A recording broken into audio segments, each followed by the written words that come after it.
Bonjour à toutes et à tous, je m'appelle Frédéric Meunier, je suis professeur d'histoire, géographie, géopolitique au lycée Saint-Louis à Paris. Alors aujourd'hui, j'aimerais vous parler de la prépa au-delà du mythe. Tous les ans dans la presse, au moment où l'on fait ses vœux à Parcoursup, sortent des articles parfois alarmistes qui font peur. Et en un mot, la prépa, c'est le bagne. C'est cette légende noire qui colle à la prépa depuis en fait plus d'un siècle, à l'époque où il existait dans les prépas, des prépas très élitistes qui poussaient les étudiants vers de très très grandes écoles et où les taux de réussite n'étaient pas toujours ascensionnels. Or précisément, j'aimerais revenir avec vous aujourd'hui sur cette légende noire, sur ce mythe, j'aimerais dégonfler la baudruche et j'aimerais vous montrer qu'en fait, la prépa en 2021, c'est pas du tout ce qu'elle était il y a un siècle, et heureusement.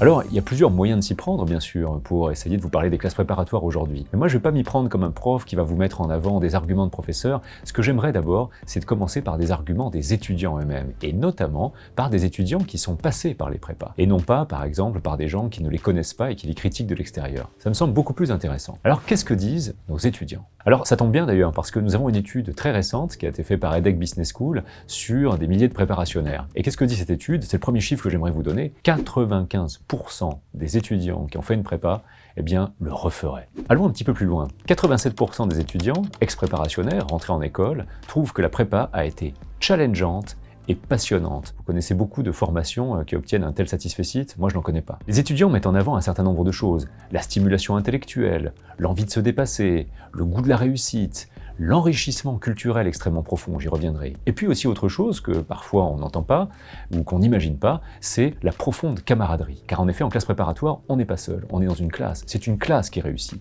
Et on travaille par trinôme. On est constamment, si vous voulez, épaulé. Et c'est une chose extrêmement importante. Et d'ailleurs, vous le verrez, j'en suis persuadé, et vous le vivrez, la classe préparatoire, c'est un lieu où on se forge des amitiés pour la vie. Et puis, j'ajoute une remarque peut-être plus personnelle, moi aussi j'ai fait une classe préparatoire, c'est que la classe préparatoire, c'est une rupture de destin. C'est une rupture de destin parce qu'elle permet à des gens qui n'ont pas eu les outils dans le secondaire de réussir et de se transformer et de devenir ce qu'ils veulent devenir. Et puis ça permet à ceux qui avaient par exemple les outils, eux, eh bien de pouvoir choisir entre une palette de possibles tout à fait infinie. Alors qu'est-ce qui explique ce ressenti tout à fait extraordinaire, ce satisfecit, vous l'avez vu, des anciens préparationnaires ? Eh bien je crois que ça tient en une raison, en un mot, le succès. La classe préparatoire, c'est une voie, un parcours qui donne du succès. La classe préparatoire, c'est de l'excellence. Mais attention, pas de l'élitisme, où l'on prendrait une infime partie des meilleurs des meilleurs. La classe préparatoire, c'est l'excellence pour tous ceux qui l'intègrent. Et qui est-ce qui l'intègre ?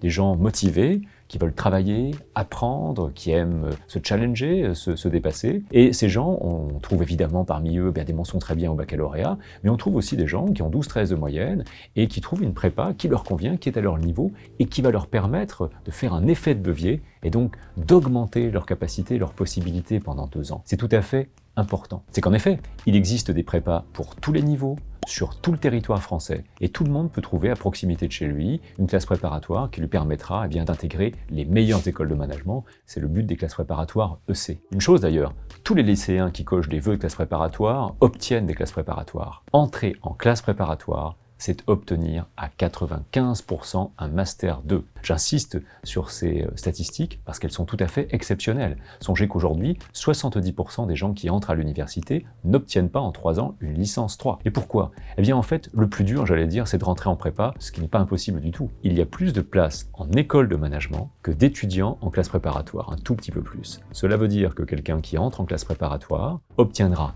nécessairement une place dans une grande école de management s'il a joué le jeu durant les 2 ans et qu'il ou elle a travaillé convenablement. C'est une véritable voie de succès et je crois encore une fois que dans le supérieur, il n'en existe pas d'autre. Qu'est-ce qui fait le succès des prépas ? Mais je crois, vous savez, on dit souvent que les prépas, c'est un système qui n'existe qu'en France. C'est absolument fou. Aux États-Unis, par exemple, c'est tout de même pas le dernier pays de la planète, il existe une voie qu'on appelle le College of Liberal Arts. Et après l'équivalent du baccalauréat, les jeunes qui ont envie de travailler ont un choix à faire. Soit intégrer un College of Liberal Arts, un collège des arts libéraux, où ils vont avoir une formation très pluridisciplinaire, qui leur permettra ensuite de reprendre, d'arriver par exemple dans des masters d'université, soit directement rentrer à l'université où ils se spécialisent. spécialise. Et c'est un véritable dilemme. Vous avez 18 ans, est-ce que vous allez directement vous spécialiser en finance, par exemple? Ou alors est-ce que vous allez faire des études générales qui vont vous apporter un socle qui va vous porter toute la vie, pour ensuite intégrer un cursus finance, mais sans la garantie? C'est un véritable dilemme. Or, en France, on l'a résolu. Il existe ce que l'on appelle un continuum. Et le continuum, c'est un continuum 2 plus 3. 2 ans de classe préparatoire, 3 ans de grande école de management. Alors en prépa, vous l'avez compris, on étudie des matières générales. On est un peu un équivalent du College of Liberal Arts. Les arts libéraux, ça désignait au Moyen-Âge dans les universités, à la fois les disciplines littéraires et les disciplines scientifiques. Et en général, quand on était diplômé des arts libéraux, on se spécialisait à l'époque, au XIIe, au XIIIe siècle, en médecine, en théologie par exemple. Donc on avait une articulation avec un socle général qui portait pour la vie et une spécialisation. C'est très exactement aujourd'hui le système prépa grande école. À certains égards, ce système, il est aussi ancien que le monde des universités. Et les États-Unis qui ont répliqué le système occidental, l'ont repris à bien des égards. La force donc de la prépa, vous l'avez compris, c'est de vous donner un socle général. Vous allez y faire des mathématiques, du français, de la philosophie, deux langues vivantes, dont l'anglais, et puis vous choisirez entre l'économie ou la géopolitique. Ce socle pendant 2 ans, 30 semaines de cours en première année, 20 semaines de cours en deuxième année, à raison de beaucoup d'heures de cours, va vous aider à réussir, va vous donner des outils pour la vie. Car évidemment, la prépa prépare bien plus qu'au concours. On n'entend pas d'ailleurs parler des épreuves de concours tous les matins en classe préparatoire. On est là pour se former. Imaginez que c'est un entraînement sportif de haut niveau. Qui n'a pas envie de courir plus vite, de mieux réussir un coup droit au tennis?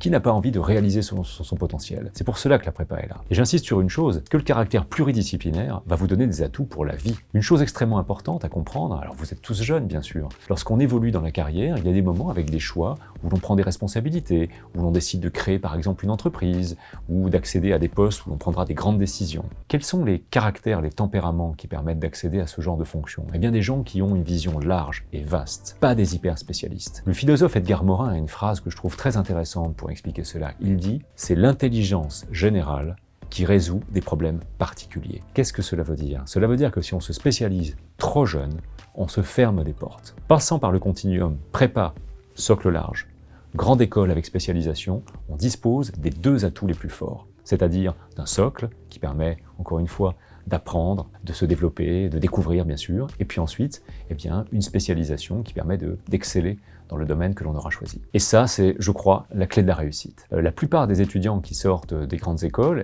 trouvent un emploi, parfois même, ils en ont déjà un avant la sortie de la grande école. Alors cette employabilité, vous l'avez compris, elle provient du fait que vous avez une formation donc hybride, qui a hybridé la transversalité des savoirs généraux avec la spécialité et la spécialisation de l'école. Et puis, c'est ce qui vous permettra également demain d'avoir des jobs dans des petites entreprises ou dans des grandes, de fonder une start-up, de rentrer dans une multinationale. Mais les grandes écoles donnent également la possibilité aujourd'hui de se spécialiser dans toutes sortes de choses, si bien que vous pourrez à la fois faire de la finance, être avocat d'affaires, mais également travailler dans l'humanitaire, faire du conseil, créer une entreprise qui, selon vous, pour vous, a du sens. C'est une infinie possibilité d'employabilité à la sortie de ce cursus, ce continuum prépa grande école. Alors maintenant, pour finir, j'aimerais peut-être vous donner des arguments de prof. Je finis par cela parce que je voulais pas vous abonder ou vous donner l'impression que je défendais absolument ma boutique à moi et quasiment mon emploi. La prépa, c'est un modèle de réussite, en fait, pour plusieurs raisons. Ça peut sembler paradoxal de dire que lorsqu'on est en prépa, il y a une classe, il y a une salle, il y a des professeurs, c'est ça qui fait réussir, mais bien sûr.